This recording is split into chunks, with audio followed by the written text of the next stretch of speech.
How's everybody? Good. All right. So thanks for everybody for being here today, for coming. And, the next half an hour, we're going to sit and just chat a little bit about General Mills and, a little bit about my history, right, is that I used to work at Nickelodeon. And when I did, we did a ton of work with General Mills way back. You were there. You've been there for 20 years, 22 right? years. 22 years. Congratulations. So it's always near and dear to my heart. And Jaime, and for the people who don't know, her dad was a legend in this business, right, Ira? So I'm excited about sitting here and chatting with you guys today. At the end, we'll have a couple of questions, and we'll go from there. But I guess my first question to you is, it's 2022, almost the end already, and we're going into 23, and I want to just talk a little bit about what the last couple of years have been like for General Mills, right? From going into a pandemic, coming out of a pandemic, messaging, how do you guys look at your marketing as now we enter more of a post-pandemic phase? Sure. Well, I think it definitely needs to start with our purpose. It always does start with our purpose. We believe our purpose is to make food the world loves. And that manifests itself with three key constituents. Consumers, clearly, and that now includes four-legged friends as much as it does humans. But consumers, our communities we serve, and ultimately the planet that we are all living on. And so as you think about coming into a pandemic and the impacts that has had on communities we are serving, the impacts it's had on our consumers, rolling through the macro forces we've been starting to feel now, even rolling out of it into more recessionary environment, it's placed a lot of different pressures on us. One macro force was our e-commerce business tripled in the last 2 years, which is awesome, except for we're not equipped to handle a digital business that's that robust. And so catching up on capabilities in both the technology side, but also even the supply chain side has been a bit of a bear for the last couple of years. Coming in now to a more of a recessionary environment, consumers are really feeling the pinch on dollars. And so how do we make sure we have our pricing structure set up right, but then also incenting with the right loyalty and rewards platforms? And it's been trying to build that network up, which has been new muscle for us as well. And so it's been a really strong 2 years for a food company. It's kind of dealing with a lot more people at home, and so serving food for your home has been a good part of our business. But it's been a couple of years of really catching up on capabilities that we did not have at the ready 2 years ago. Did you change your messaging and your advertising? I know a lot of people had more of COVID-type messaging and then more upbeat messaging as you come out of there. Do you guys really look at something like that when you talk about the environment in the country? Yeah, we didn't go down the path of, we're all in this together, and then now we're having more joyous times. It was really not our play. We're a house of brands, and so we wanted to make sure we were authentic for each brand's voice through that. To say we weren't very conscientious of message during that time would be incorrect. We clearly were, but it was really trying to make sure that we're maintaining relevancy for that brand's voice, and that sort of precluded us from talking about General Mills has your back type messaging. So we really tried to stay true to those brands. And has supply chain issues affected your company as much as? I'm trying to get a refrigerator. It's been 16 months. Who knew they would take that long to get a refrigerator? You start building a house, lumber prices have gone crazy. Literally you go try to buy a dishwasher and they tell you, April, that's pretty good, of 24. And then you're like, so has that affected you? Yeah, that's actually probably been even the bigger impact on our marketing side, is because our supply chain has been a bear. Now whether it's packaging is an issue at one time, it's ingredient X is an issue at another time. And why I say that impacts our messaging is our brand teams are really struggling to care about the creative they put out when they're 50% of their stuff's on shelf, right? Their business problems are different business problems than a marketer can really solve. And so through that window, it was a constant battle of communication on, hey, we still need to be relevant to these brands. They still need to have their place in the world. You need to market, but I understand your business challenge is something very, very different. Supply chain hit everybody, and I think the only fortunate part, and I'm pretty proud of our supply chain team, is we seem to stay ahead of the competition set.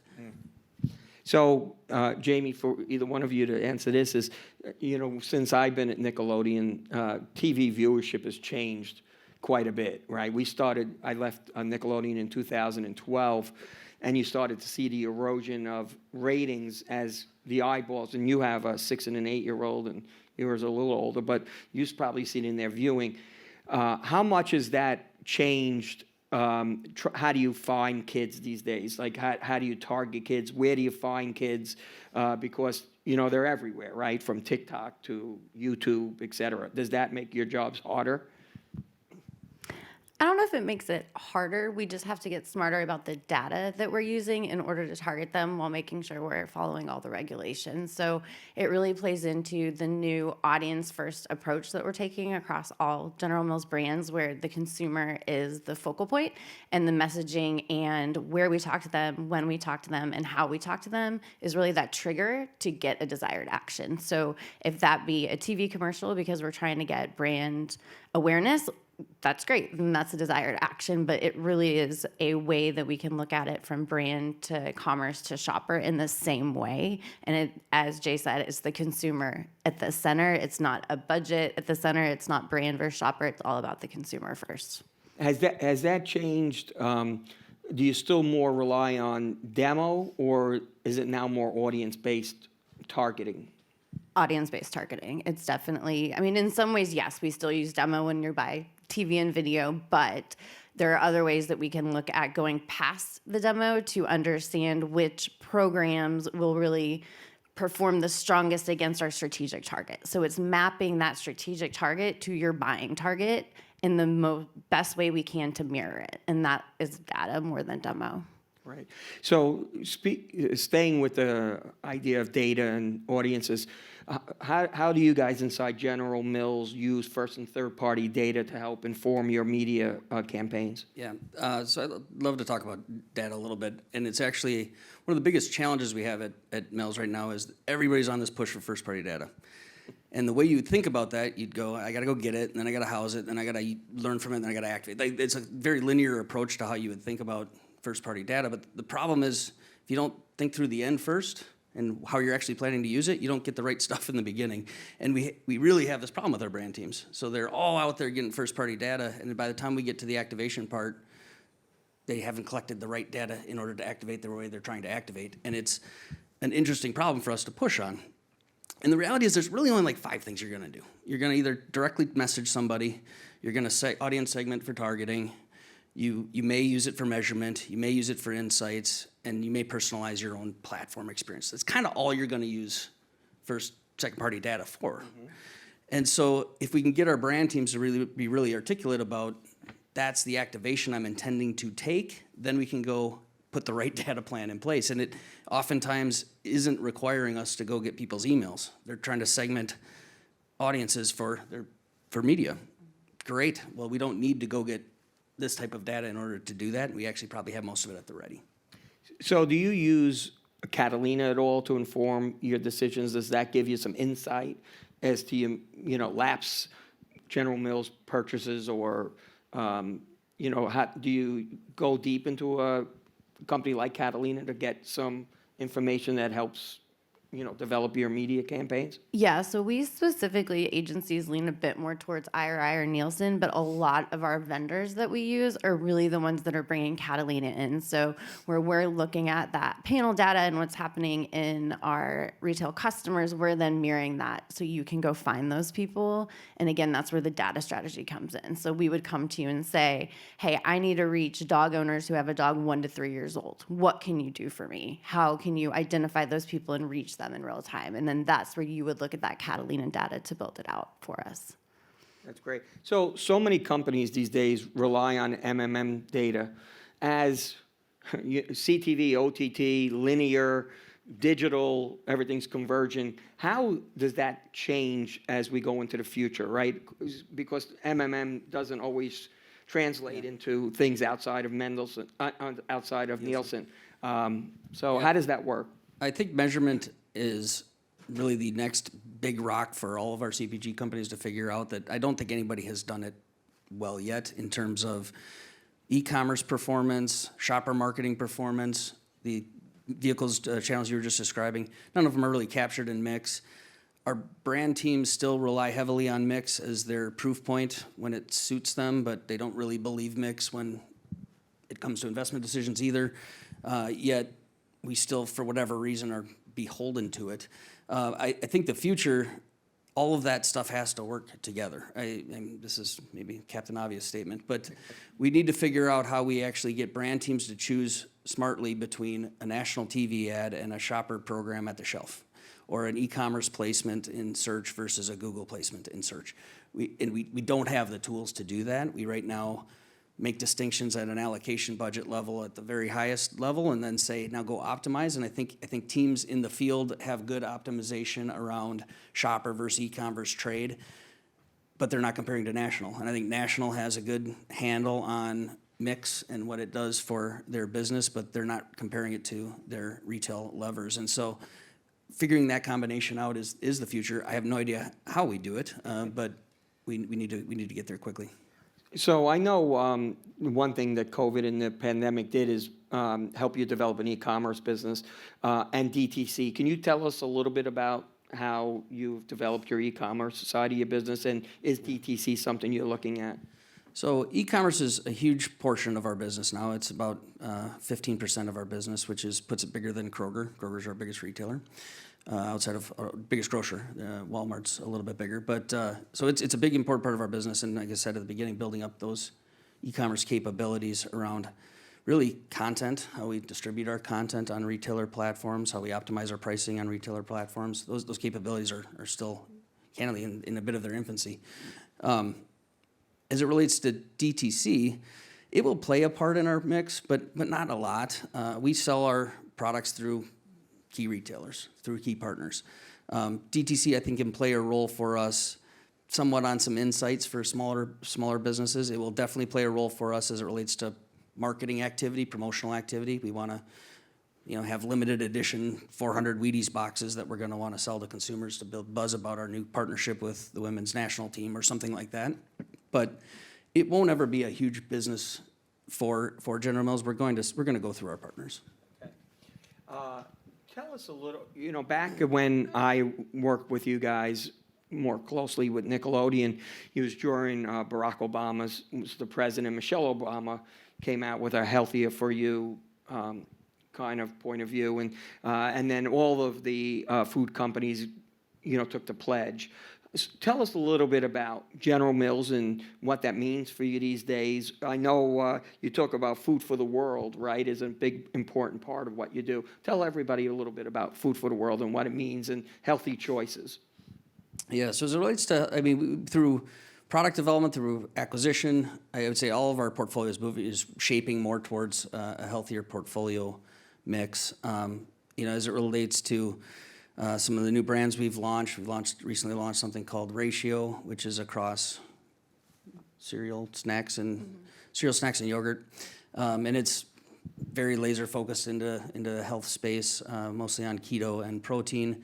Our new pet treats acquisition was all around natural pet food and natural pet treats, and we've even in some other spots, our food service business recently purchased a company called TNT Crusts, which is a better for you pizza crust for our food service operators. So our portfolio is shaping more towards a health and wellness portfolio, but we're also spending a lot of time just making sure, like I said, we serve those communities. And so one of the two biggest things we've done on our cereal business, most recently, we've partnered with dietitians, and it's called a C-Real, kind of do that word split weird, program to really just make sure that we're promoting the benefits of a high nutritious breakfast for families. Cereals happens to be high in nutrition relative to the cost. So it's a wonderful program we partner with dietitians on. And then our food service business has recently partnered with making sure kids free and reduced lunches are still available for all kids. I didn't know this, but for the last 2 years, free and reduced lunches have been available for all students. And now, most recently this year, it's changing. You have to sign up again. And so we're partnering with a program to make sure that we can get people educated on you need to sign up. We want to make sure kids are fed at going to school. Isn't your mac and cheese also now good for you? Or better for you? Yeah, and Fiber One too. I mean, I would say even outside of the kids brands, it's across the board. General Mills is investing in ensuring that it's the quality product and that it really is the right balance of ingredients. So not totally focusing in one area, but having a variety. So again, food that's good for the world. And Kitchen of the Future, right, is another thing that you guys, tell us a little bit about that. Yeah, so I think, as we look at this is in my team's wheelhouse, as we look at our e-commerce innovation, we see sort of three main places that we're going to see changes, right? We're going to see changes in shoppability, and that's really around new channels that exist that you can buy from. And, you can buy from TikTok now, you can buy from all sorts of places that are historically not as driven on commerce. So there's going to be places on shoppability. There's also going to be a big component on connected home. So connected home is coming in some form or fashion. Coming is probably the wrong word, but pretty soon your dog feeder is going to be scheduling your veterinary appointments. Your refrigerator is going to be ordering your groceries. You're going to be telling Alexa to do everything that you tell Alexa to do. And as we get into that world, I think General Mills is really uniquely suited to, because we're such a portfolio-based company that we can provide solutions, right? We can be bringing dinner solutions to your doorstep, literally, when you are searching your recipes and kind of connecting with the rest of your devices. And so as we think about General Mills as a food company, how do we really think about positioning ourselves as knowing what's best in the kitchen? And the kitchen of the future is going to be this connected device, connected home thing that I think we need to make sure that we're staying on top of. Great. So tell us a little bit, now you have an audience here. So what is the most exciting things, new innovations, products that you see, not only for 23, but going into a couple of years down the road? Like, what are you most excited about? Well, that's a tough one. It shouldn't be a tough one, but it is a tough one. I'm really excited in our international business. We have the brand Häagen-Dazs. And so if you think about, and for those of you that have been overseas and had been to a Häagen-Dazs shop, Häagen-Dazs is 50 times more expensive than the next priced ice cream in China. And so, literally 50 times more expensive. So the things that it gets to play with, and from an innovation standpoint, is pretty amazing. Mm-hmm. From cakes to, they have their mooncake festival that they provide gifting for every year, and some of the new items that they have in the hopper on that front are really energizing to me. The other side of our business, our pet business, is growing really, really well. We have Blue Buffalo Pet Foods, and so the innovation that's coming on in pet, in the world of natural and organic space, is it's another thing for COVID, everybody got new dogs, right? And so it really helped people start to think about how important their pet's health is relative to how they're now treating and taking care of their own health. And so I think that business has just got a lot of runway. All right, so now we're going to, towards the end of this, I want to flip a little bit to the media side of things, right? The world's changing. How people consume video is changing across the board. The expense of doing it, inflation, all those things. So a question for you, how does a company manage through that, right? Is CPG company, margins, right? You got to watch your margin. How do you guys work together to make sure, as ratings on linear continue to be challenged, how do you work through the inflation of today's media community and what's going on? Yeah, I mean, we do our best as an agency to get ahead with partnerships with a lot of the key vendor partners, but really the thing is we've set ourselves up to be scrappy. So if we need to shift between a managed service buy to a self-service buy, or TV into retail media, we're set up to do that across the scopes that we have. So it's more about the structure and having the right talent in place. But with COVID, that's kind of become the norm now, is you have to have a team that can pivot and be extremely nimble, because we never know what's around the next corner, be it supply chain, be it something happening in the world. You just never know. Yeah, you also have a recession. When you guys look into 23, does that enter into your thinking? And I guess one of my last questions is the upfront going to be the upfront the way it's done now forever, or do you see it changing? I hope not. Right? The upfront is, I think what Jaime said was really, really well said. We need to be a lot more agile than an upfront allows us to be. And so I think in the future, we're going to be buying, I don't want to say be buying spot media all the time, but that's not going to be quite the right answer, but it's going to look and feel a lot more like that. For as flexibility becomes a huge part of what you do. Well, and also, Walmart and Amazon both have video now. Walmart just announced they have video in search. So the world of video is changing. So again, it's watching where the consumer is going, watching the business, and bringing those two things together in order to do what's best. I mean, marketing can only do so much. Like Jay said, we can't solve the supply chain issues. Tell us a little bit more about the Walmart and the in-store video that is growing and growing in a lot of those retail outlets. Yeah, so I mean, Walmart, obviously, their partnership with the Trade Desk, connected TV is available through there, so you're able to purchase. But Walmart actually partnered with Firework, and they now have video in their search. So on-site search video, which is new for retail. It's something very, very interesting, and we'll see how it grows. But again, I think the definition of video isn't the upfront anymore. I think linear TV is a piece of video, but it's not the core. One word, I'm afraid to say the word in here, but Netflix, right? So Netflix is going ad-supported. What's your views on how that will change video?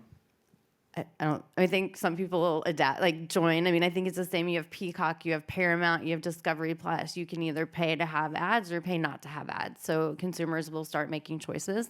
I think consolidation will still happen. But again, I think it'll be interesting to see. I also think that the retail media networks will start partnering with a lot more of those video partners. So how it all comes together and how consumers consume, I think will be very interesting. But I definitely think it'll change. Exciting. Anything you guys want to end up with before we go to the audience for some questions? If not, let's ask some questions. Rick? Rick from Cadent. This is for Jay. How do you think of brand experiences and licensing, and how do you recommend those type programs to your various brand managers? Yeah, so licensing plays a big role with us, both inbound and outbound. On the outbound side, I think it's a way to get your brand into the user experience in a variety of ways. And actually, you should thank the folks at Google, because there was some Cinnamon Toast Crunch muffins for breakfast this morning. So a great example of that, right? And really getting that idea. So for Cinnamon Toast Crunch, they're all about this Cinnadust concept and the Cinnaverse, and so finding that in all sorts of places that make sense, like muffins or cookies or whatever, which we've partnered with a variety of groups on that front, is a big part of our business. On the inbound side, making sure that we build our brand equity through some great partnerships is equally important. We recently partnered with Takis for OEP shells, right, to bring a little bit of spice to that Mexican, Tuesday taco night. And so whether it be things like brand partnerships like that, or the old school tie-ins with like Nickelodeon or Jurassic Park. We recently just did a partnership with Jurassic Park. Really just brings that sort of brand equity a little bit higher. There's fewer movie releases these days, right? Fewer kids' movies, fewer family movies. Does that affect some of your marketing? Because that used to be such a big part of. Yeah, but I think there's other avenues now, right? To the point there's influencers. I was just going to say that are so much more mainstream than there ever was. So while I think the movie piece is less, you see us partnering with different avenues that we wouldn't have never had 10 years ago. Changing quite a bit. Anybody else have a question? Come on, you got to all be cereal lovers. Grew up on the cereal. Anybody else? Rick, you have any other questions? Jay, where are you in the, I don't think it's a major priority, but in the scheme of things, where does sports, which has, had great ratings, live is important, where does that fit in? Yeah, that's again, I'd say it's a brand by brand thing, Rick. We've done some corporate stuff with college football. It's done fine. It sort of ebbs and flows with new brand managers coming in and out and what they feel is relevant for their business. Totino's does a fair amount with esports, and so we have some partnerships on the esports side in that realm, both from a gaming standpoint as well as some of the new esports teams that exist. But it's really a brand finds some love in that idea and runs with it for a year or two and then falls out of love with it. I'd say it's probably how it's tended to work for us. Is video games a big part of what you see in the future, like Epic Games and all of these different video companies? Yeah, for a couple of our teen brands, so Totino's fits really well in the gaming world, and definitely has partnerships on the hardware side, on the software side, and then, like I said, on the esports teams side. So I think there's relevancy for some of our brands, really, really high relevancy for some of our brands. Others, I don't see Cheerios really getting into the esports game, but who knows? So if there's one thing that, the old cliche that keeps you up at night, what's your biggest concern as you move the business forward? Well, I would say the biggest concern I have on the e-com, so I'll talk about a couple components, and then we got a minute left, so we'll keep you guys on time, don't worry. Getting closer. On the e-commerce side is in a world where everybody's personalized and your experience on your desktop is different than the experience on my desktop, I don't know how we're going to measure anything, right? I'm really concerned about it because we care about some metrics about what you're viewing, how you're watching it, what searches are happening for you. How that's how we drive our e-commerce performance. And if we can't scrape a bot on people's sites to go figure it out for us, I don't know what we're going to do. And so figuring that part out and really to make sure we are doing right by our e-commerce business gives me a lot of pause. Macro stuff is much more, can we grow our international business the way we need to grow our international business? China seems to be slowing, and we need to have that kind of get back in the mix. U.S. business has been super healthy, but we're going to come into a recession now, and we're going to come out of COVID and people going back into eating out of home, and that's going to have an impact on our business. And so we're going to be having, I think our year ends in May. I think we'll have another really good year, but it's going to start to get like an uphill battle. So that's where the stress is. Well, I just want to say thank you so much. Again, General Mills near and dear to my heart. We have a lot more in common than we knew. We're both former hockey players. I know you would think hockey players were taller, but the new hockey players are. So I just want to wish your son all the best in his search to play, and can't wait to come out to Minnesota and have some fun with you. I mean, we'll go see a Wild game. Jamie will come out and bother you in Chicago. Thank you. Thank you so much. I Thank you all. appreciate it. Thank you. Thank you. Thank you.